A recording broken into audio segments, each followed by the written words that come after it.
तेवढ्यात एक phone Bandra cross केल्यानंतर मला आला, तुम्हाला मुलं आहेत, मलाही मुलं आहेत, सध्या तुम्ही जे काय प्रेसला बोलता आदित्यचं नाव घेता, माझी विनंती आहे त्याचा उल्लेख करू नये वाटतं म्हणून विनंती करायला फोन केला.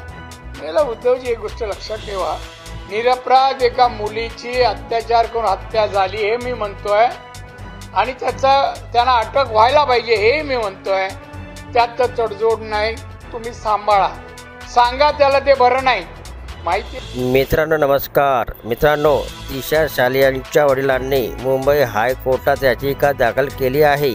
त्यामुळे पुन्हा एकदा 5 वर्षानंतर हे प्रकरण चर्चेत आले आहे. या याचिकेत शिवसेना ठाकरे गटाचे नेते आदित्य ठाकरे यांच्यावर देखील आरोप करण्यात आला आहे. त्यानंतर आता भाजप नेते नारायण राणे यांनी पत्रकार परिषद घेऊन मोठा गुप्तस्फोट केला आहे. उद्धव ठाकरे यांचे आपल्याला 2 फोन आल्याचा दावा राणे यांनी केला आहे.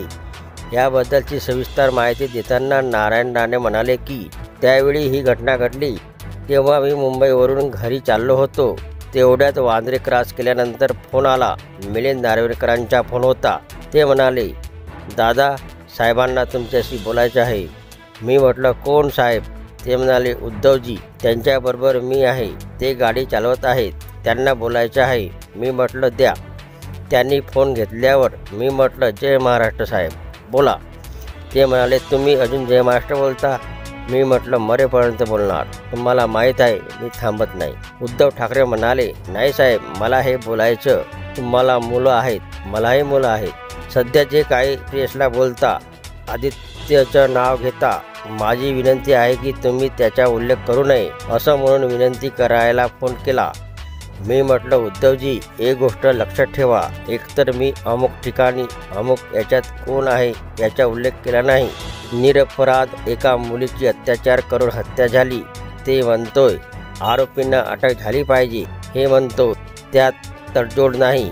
फक्त तुम्ही तुमच्या मुलाचं नाव घेतलं, त्याला संध्याकाळी जिथे जातो तिथं जाण्यापासून सांभाळा. सांगा त्याला हे बरं नाही. माझ्या घराच्या समोर तो डिनो मारिया राहतो. तिथं हे लोक जमतात आणि काय 3.5-4 तास धुमाकूळ घालतात. मला माहीत आहे, पण तुम्ही सांगणार नाही म्हणून मी सांगितलं. तुम्ही त्यांना सांभाळा. उद्धव ठाकरे म्हणाले साहेब मी पाहतो, सांगतो, पण तुम्ही सहकार्य करा. मी म्हणालो ठीक आहे, आणि त्यांनी फोन ठेवला असं राणे यांनी म्हटलं आहे. दरम्यान पुढे बोलताना ते म्हणाले की दुसरा फोन हा कोविड असताना आला. त्यावेळी माझ्या हॉस्पिटलचं उद्घाटन होतं. माझी राज्य सरकारकडे एक परवानगी बाकी होती. तेव्हा त्यांचा फोन आला. तुम्ही फोन केला होता? मी म्हटलं हो, कॉलेजच्या परवानगीसाठी केला होता. उद्धव म्हणाले साहेब ते तर मिळेलच, पण तुम्हाला सांगतो जरा तुम्ही प्रेस घेताना जो उल्लेख टाळाल तर बरं होईल. मी म्हटलं परत एकदा सांगतो, तुम्ही म्हणता तसा मी उल्लेख केला नाही, पण एक मंत्री होता असं मी म्हणतो. हे 2 फोन त्यांनी केलं असं राणे यांनी पत्रकारांना सांगितलं.